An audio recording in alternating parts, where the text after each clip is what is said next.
Pemandangan berbeda terlihat di sebuah tempat pencucian mobil di kawasan Cinere, Depok, Jawa Barat. Pekerjanya menyambut pelanggan dengan senyum dan sapaan hangat, meski tanpa suara. Di antara mereka pun berkomunikasi dengan bahasa isyarat.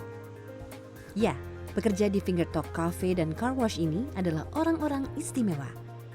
Mereka tuli, namun berdaya.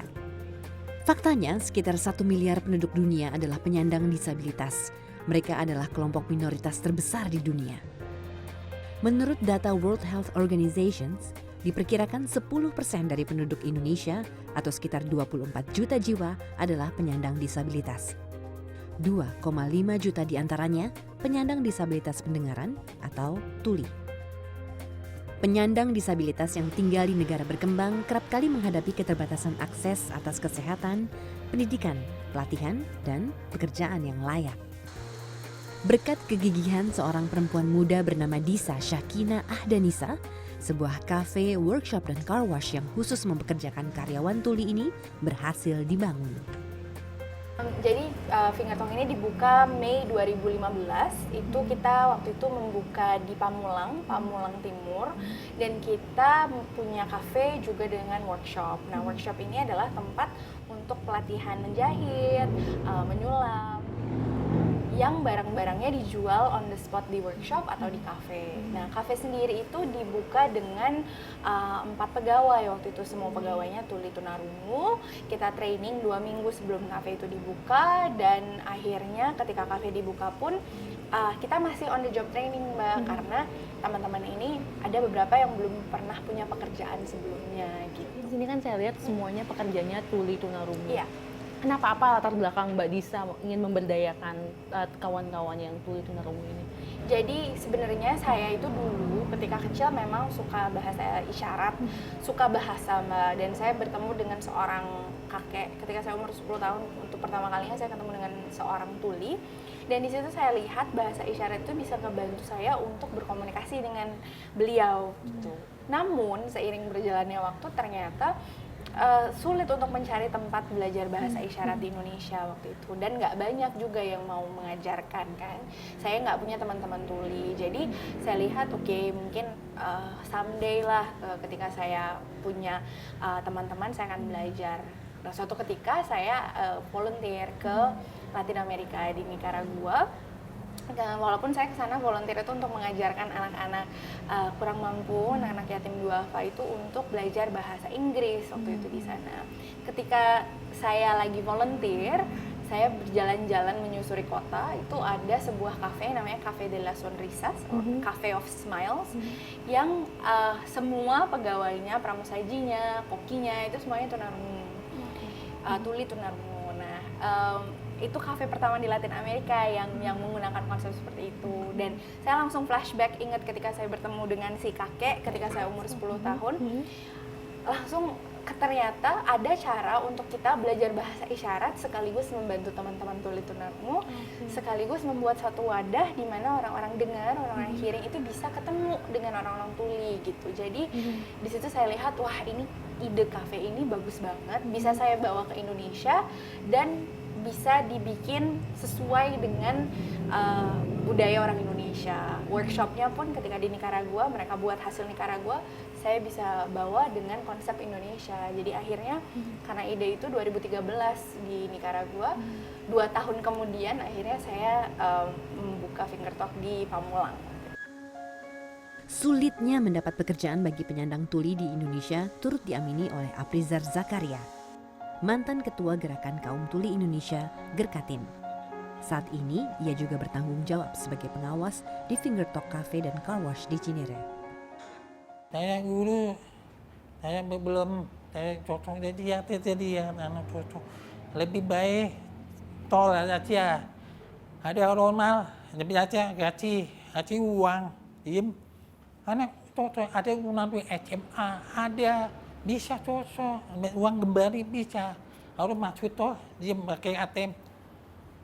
Cocok, saya rapor tenaga kerja, minta tolong saya protes, minta tolong tol, taman, hotel, mau orang enak, olahraga, biji, dia cocok. Orang lain bilang, Ya bisa, Tunan. Bisa. Bapak bilang seperti apa, bisa apa. Anak Tunan tuh praktek, ya usah ngomong. Berarti hotel. Nah, Mbak Disa itu kan bukan dari komunitas tuli. Nah, akhirnya bagaimana menemukan kawan-kawan yang akhirnya mau bekerja di Fingertalk itu seperti apa awalnya?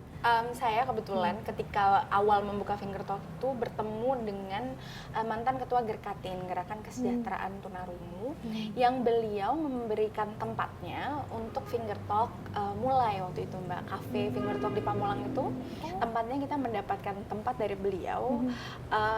Karena beliau itu mantan ketua Gerkatin, which is pasti networknya besar. Ketika kita mau mulai pun saya minta bantuan, namanya Bupat, Ibu Pat Sulistiowati. Saya minta Ibu Pat untuk bilang ke teman-temannya di broadcast lah bahasanya untuk bilang tentang Fingertalk, kita mau buka kafe, lokasinya dekat rumah Bupat gitu. Jadi teman-teman sudah tahu, sudah paham di mana. Nah, ketika awal itu kita pun dapat karyawan akhirnya dari mulut ke mulut, karena kita nggak taruh di koran atau di majalah, karena jujur mungkin secara finansial kita juga terbatas ya Mbak untuk menyebar iklan, dan ternyata social media dan mulut ke mulut ya sangat efektif. Agar dapat menyerap lebih banyak pekerja, Disa memutuskan untuk membuka car wash atau jasa pencucian mobil. Hingga Februari 2017, Fingertalk mempekerjakan 20 karyawan tuli, baik yang bekerja di kafe, workshop, dan car wash di Cinere dan Pamulang. Pekerjanya tidak hanya dari Jakarta dan Tangerang, bahkan dari Yogyakarta dan daerah lain di Pulau Jawa. Seperti apa sebenarnya tujuannya Fingertalk ini ingin menyasar karyawan atau komunitas tunarungu yang seperti apa?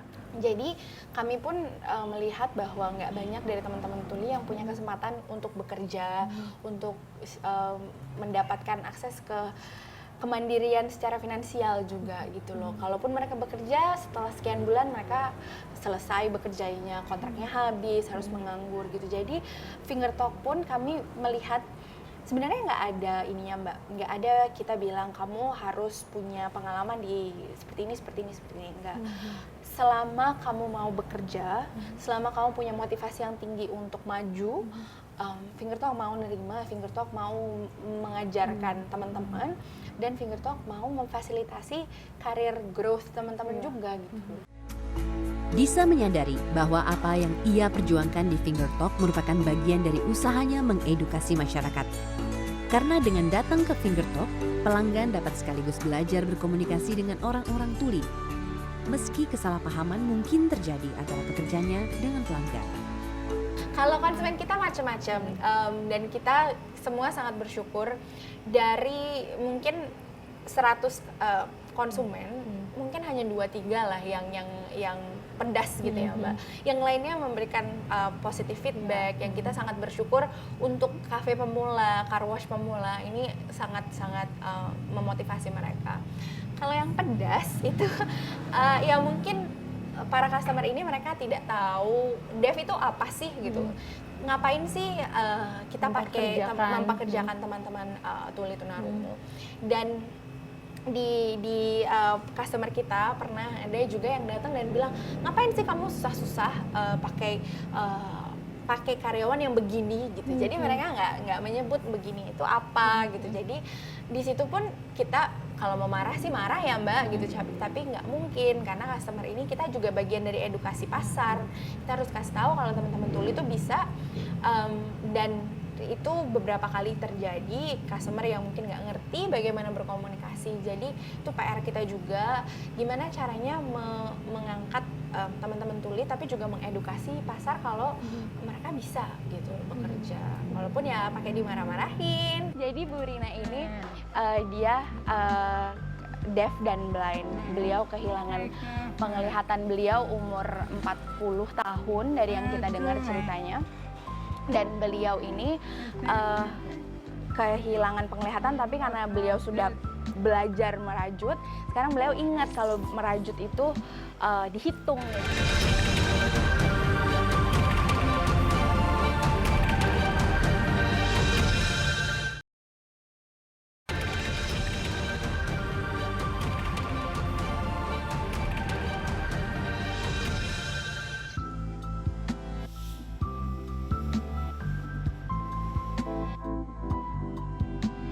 Ma'ruf Baihaqi telah bekerja di Fingertalk Cafe sejak tahun 2015.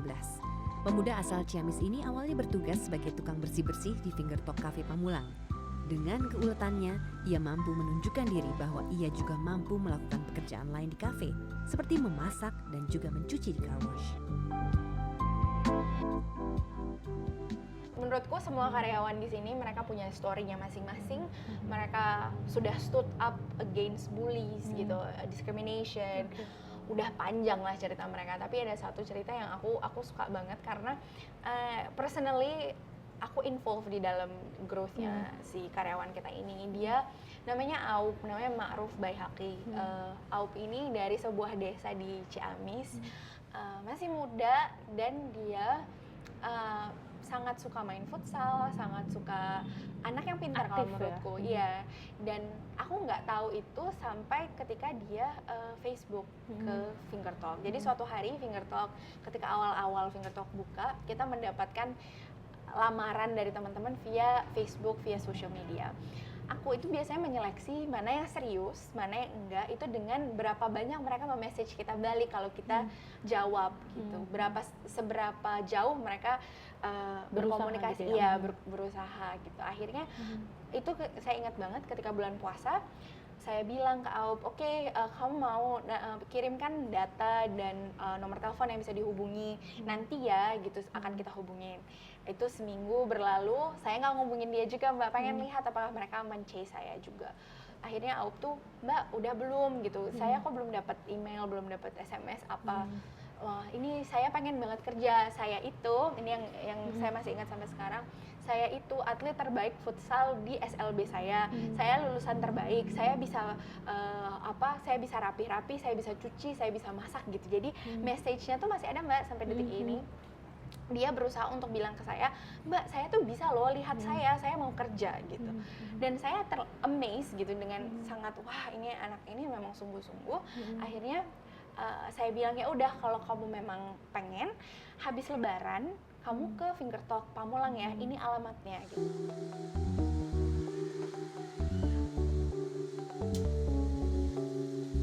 Ma'ruf yang akrab disapa Au merupakan lulusan sekolah luar biasa di Ciamis. Berbekal ijazah SLB, ia melamar pekerjaan di daerah asalnya, namun ia selalu menghadapi penolakan. Saya waktu itu lamar kerja, terus saya bawa ijazah saya. Lalu bosnya bilang, kamu tunarungu ya? Oh maaf, saya nggak bisa menerima tunarungu. Ya udah, saya pergi lagi karena saya tunarungu.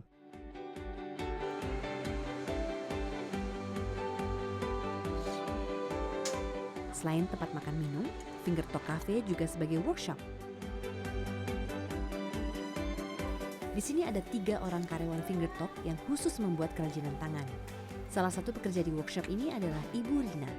Perempuan berusia 60 tahun ini buta dan tuli.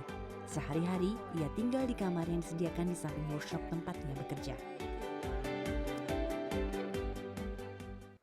Jadi Bu Rina ini dia deaf dan blind. Beliau kehilangan penglihatan beliau umur 40 tahun dari yang kita dengar ceritanya. Dan beliau ini kehilangan penglihatan, tapi karena beliau sudah belajar merajut, sekarang beliau ingat kalau merajut itu dihitung. Jadi ketika beliau merajut sekarang pun dalam kepalanya ini beliau menghitung berapa rajutan ke kanan, berapa rajutan ke kiri gitu. Jadi Bu Rina ini dia udah bisa bikin kayak gini. Ini beliau mau bikin beruang boneka, kayak ini boneka anjing tapi mau bikin beruang. Ini harus dirajut satu-satu. Jadi tadi kata beliau, ini lama rajutnya gitu. Gak apa-apa, harus sabar. Dan beliau cukup mandiri, jadi kita pun belajar banyak, kayak mandi sendiri, setrika baju sendiri, gitu, makan juga sendiri. Dia baru mendoakan saya, semoga saya ketemu jodoh nanti kalau kawin, semoga dikaruniai anak oleh Tuhan yang lucu, katanya gitu. Sabar, harus sabar menunggu, harus sabar. Saya harus sabar. Saya buta umur 40 tahun. Terus Nah sekarang saya 60. Nah, udah nggak bisa nih. Jadi kalau ngobrol sama Bu Rina ini seru. Jadi hasil rajutannya beliau ini kita jual ke orang secara retail atau kita taruh di kafe, dua-duanya di kafe Cinere dan kafe Pamulang. Kedepannya sih kita pengen bikin online juga sambil cerita ke orang-orang tentang apa yang dikerjakan Bu Rina. Karena menurut saya Bu Rina ini cukup amazing ya Mbak dengan apa yang dia kerjakan.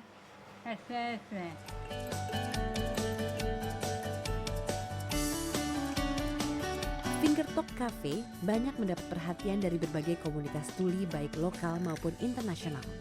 Salah satunya pada tahun 2016, Fingertalk mendapat kunjungan dari peserta Deaf Youth Leadership, sebuah program kedutaan besar Amerika di Indonesia yang mempertemukan komunitas tuli di Indonesia dan Amerika.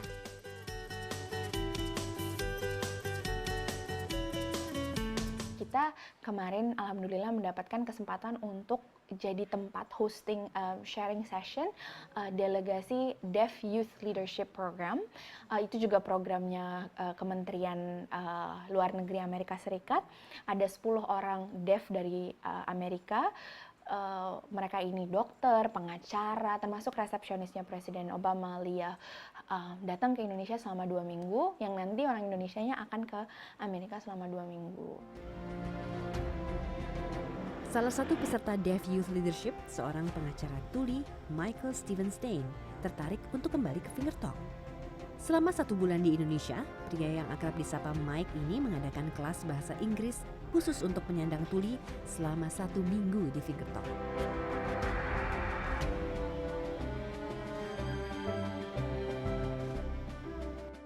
Saya bekerja sebagai pengacara tuli di Amerika. Di Amerika, saya aktif mendorong teman-teman disabilitas untuk setara, membuat undang-undang disabilitas di Amerika sama, dan mendorong organisasi orang-orang tuli. Saya membantu orang-orang tuli belajar mengenai hak-hak tuli agar bisa setara dengan orang-orang normal. Sebagai pengacara, saya bisa membantu teman-teman tuli untuk mencoba belajar hak-hak tuli itu seperti apa. Nanti saya akan presentasikan tentang hak-hak orang tuli. Salah satu misi yang dibawa Mike kali ini adalah pemberdayaan masyarakat tuli, khususnya dalam bidang pendidikan dan kesempatan kerja. Dengan kelas singkat bahasa Inggris yang ia adakan di Fingertalk, ia berharap dapat menjadi bekal pesertanya kelak dalam dunia kerja. Ia juga mengapresiasi keberadaan Fingertalk yang memberikan kesempatan bagi penyandang tuli untuk bekerja. Fingertalk itu penting untuk menunjukkan orang tuli itu bisa bekerja. Orang tuli itu bisa belajar. Kebanyakan orang-orang yang mendengar itu berpikir orang tuli tidak bisa apa-apa, tidak bisa bekerja. Jadi ketika datang ke sini dan orang-orang melihat kalau Fingertalk mempekerjakan orang tuli dan mereka bisa memasak dan bisa melakukan pekerjaan lain, maka orang akan berpikir orang tuli juga bisa melakukan pekerjaan lain. The second person I want to introduce is Disa Adanisa. Where's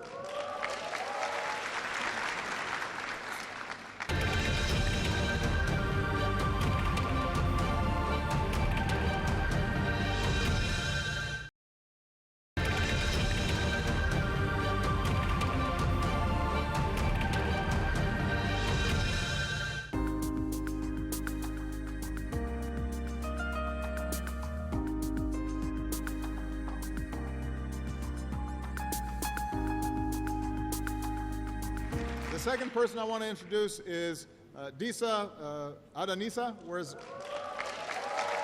so after her experience in America through Waisili, she said, when I came back to Indonesia, I realized I love the United States not because of the fancy stuff, but because of the people and because of their kindness. And so I want you to know that the American people feel the same way about you. Last year, Disa opened the Fingertalk Cafe in Indonesia to provide job opportunities for the deaf community there. And I've been told great things about the cafe because my receptionist, as you know in the White House, a wonderful young woman named Leah, she visited earlier this year. She is deaf, and she is the receptionist at the White House. So when you come visit the White House, she's the first person you meet. And she signs, And she said, she wanted me to tell you how proud she is of you. So congratulations. Ketika ada konferensi ASEAN, Waisili mengadakan konferensi untuk anak-anak muda alumninya, dan di situ mungkin salah satu pencapaian terbesar Finger Talk karena beliau juga mention Finger Talk di dalam speech beliau selama 2 menit full. Mungkin kalau kita dengar 2 menit gitu, tapi untuk saya it's a lifetime. Perjuangannya bersama Finger Talk membawa Disa Ahdianisa pada sebuah program pertukaran Young Southeast Asia Leaders Initiative di Amerika Serikat. Selama 1,5 bulan di tahun 2016, Disa mendapat kesempatan untuk menetap di Washington. Perjuangan Disa untuk membangun Finger Talk dari nol tidaklah mudah. Modal awal mendirikan kafe, ia kumpulkan sendiri dari hasil jerih payahnya selama bekerja di Singapura. Meski mendapat dukungan penuh dari keluarga, orang tua Disa awalnya tidak yakin dengan keinginan Disa membuka kafe untuk pekerja tuli. Kami sebenarnya udah terbiasa dengan Disa, pengen ini, pengen itu. Cuma kadang-kadang kami ulur-ulur, jadi entar kayak apa, entar dulu, di mana, seperti apa gitu. Kami tanya-tanya. Cuma kelihatannya ini kok nggak mundur tetap. Waktu itu dia udah kerja di Singapura. Ketika pulang tetap dia bilang, ayo kita cari tempat gitu untuk bikin. Saya bilang iya entar, terus saya kasih gambaran untuk sebuah ruko kalau kita sewa, ini harganya segini-segini loh. Dia bilang aku punya uang, aku punya tabungan ketika bekerja di Singapura.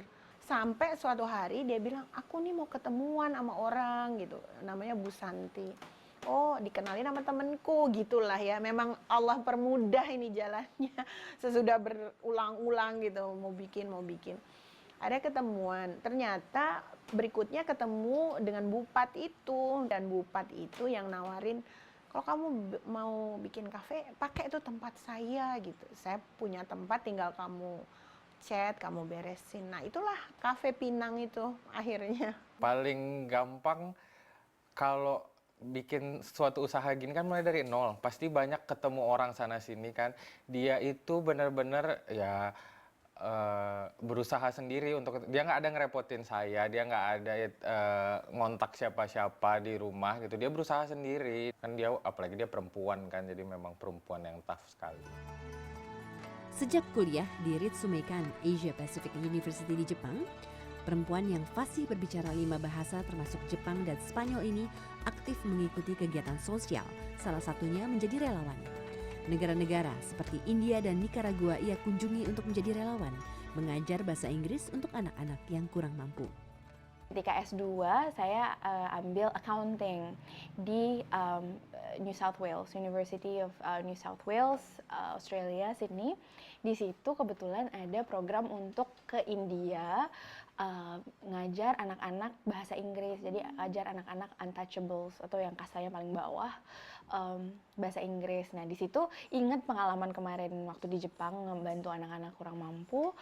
Makin pengen coba, apalagi sekarang di India, negara yang saya belum pernah waktu itu. Jadi dari India saya belajar banyak juga dan mulai makin tergerak, kayaknya I really wanna make something gitu, dan yang berhubungan mungkin dengan anak-anak atau berhubungan dengan orang-orang yang termarginalkan. Waktu itu terpikirnya kayak gitu.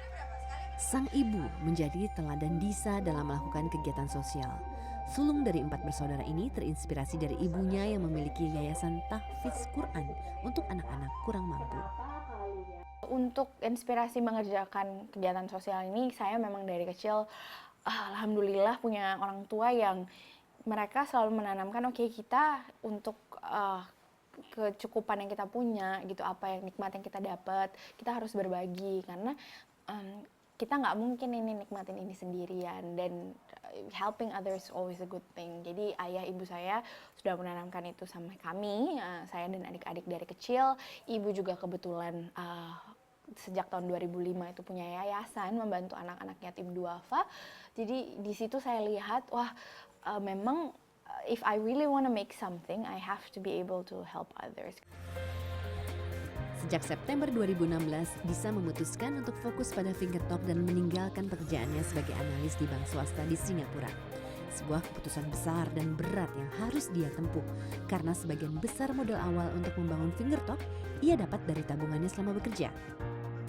Dengan dukungan dari keluarga dan orang-orang di sekitarnya, Disa yakin keinginannya untuk membuka lapangan pekerjaan yang lebih besar untuk penyandang disabilitas, khususnya masyarakat tuli di Indonesia, dapat terwujud. One day we want to achieve deaf people yang bisa kita bantu di Indonesia 1.000 sampai 1.500 orang. Saya pengen justru Finger Talk itu jadi punya kita bersama, bukan Disa doang kok yang mau bikin gitu loh. Kalau Finger Talk bisa menginspirasi teman-teman lain untuk bikin, itu bagus banget. Jadi mudah-mudahan bisa ke depannya makin semangat teman-teman deaf, kita juga bisa lebih membantu banyak orang.